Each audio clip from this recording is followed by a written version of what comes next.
माझं नाव आहे भिक्खू शीलारतन थेरो। माझे गुरु आहेत उपगुप्ताजी महाथेरो पूर्णा यांच्या मार्गदर्शनाखाली चौथी धम्म परिषद मुदखेड तालुका या ठिकाणी होत असते। हजारो लोक या धम्म परिषदेला उपस्थित राहतात।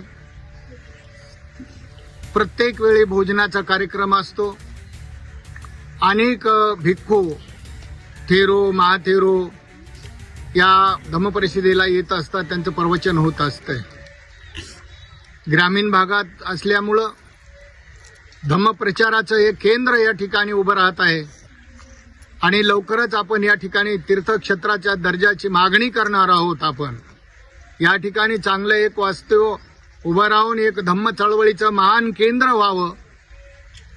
या धम्म परिषदेला जागतिक महिला दिनाच्या निमित्तानं 8 तारीख ही जागतिक महिला दिन असल्यामुळं आम्ही या चौथ्या धम्म परिषदेला महिलांवर जबाबदारी टाकली आणि महिलांनी संपूर्ण जबाबदारी या धम्म परिषदेची घेतलेली आहे। क्रांतिकारी महिला मंडळ एक जोरात कामा करून सर्व उपासक उपासिकाच्या दानावर हे महान काम करीत आहेत। म्हणून या चौथ्या धम्म परिषदेच्या निमित्तानं महिला मंडळावर जबाबदारी टाकण्याचं काम नालंदा चॅरिटेबल ट्रस्टच्या वतीनं त्यांच्यावर एक काम सोपवलेलं आहे आणि त्यांनी देखील काम सोपविल्या त्याप्रमाणे त्यांनी काम या ठिकाणी केलेलं आहे। महिला मंडळाला धन्यवाद देतो, दानदात्यांना धन्यवाद देतो। हे धम्म चळवळ ही सर्वांच्या दानावर आपण या ठिकाणी यशस्वी करीत असतो आणि म्हणून या ठिकाणी 20 वर्ष अगोदर पद्मरत्न थेरो या ठिकाणी वास्तव्यास होते। त्यांनी या ठिकाणी ही जागा सांभाळून ठेवली।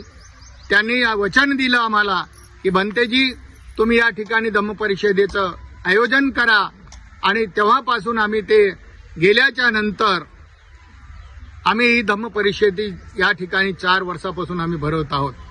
या ठिकाणचे जे काही उपासक उपासिका दानदाते जे आहेत ते भरभरून दान देतात आणि या धम्म देशनाचा लाभ होत असतं।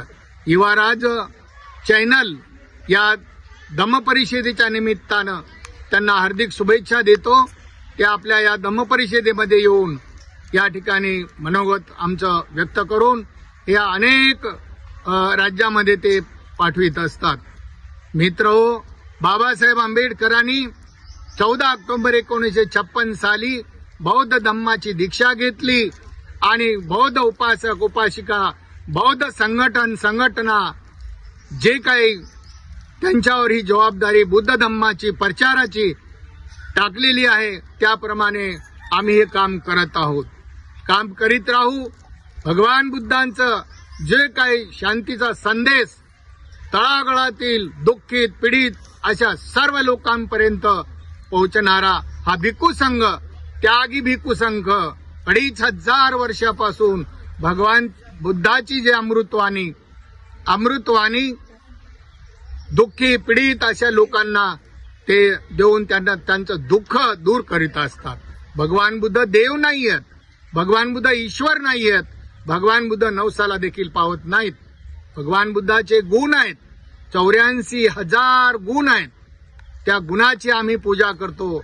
मूर्ती पूजा नाहीये, गुणाची पूजा करून आम्ही आमचं दुःख दूर करीत असतो। या प्रसंगी आपण सर्व दानदात्यांना धन्यवाद देतो आणि या ठिकाणी थांबतो। सर्वांचं मंगल हो, सर्वांचं कल्याण हो, सर्वजण सुखी हो, सर्वजण दुःखातून मुक्त हो। चरत भिकवे चारिकम बहुजन हिताय बहुजन सुखाय लोकानुकंपाय अताय हिताय सुखाय देव मनुशासनं देसत भिकवे धम्म आदि कल्याण मज्ज कल्याण प्रियोसान कल्याणं सातं संयोजन केवल परिपुण्यं परिशुद्ध असा भिक्खू संघ या परिषदेला आम्हाला लाभला. भिक्खू संघांना देखील मी धन्यवाद देतो. अशीच आम्हाला सहकार्य करीत राहा. सर्वांचं मंगल हो, सर्वांचं कल्याण हो.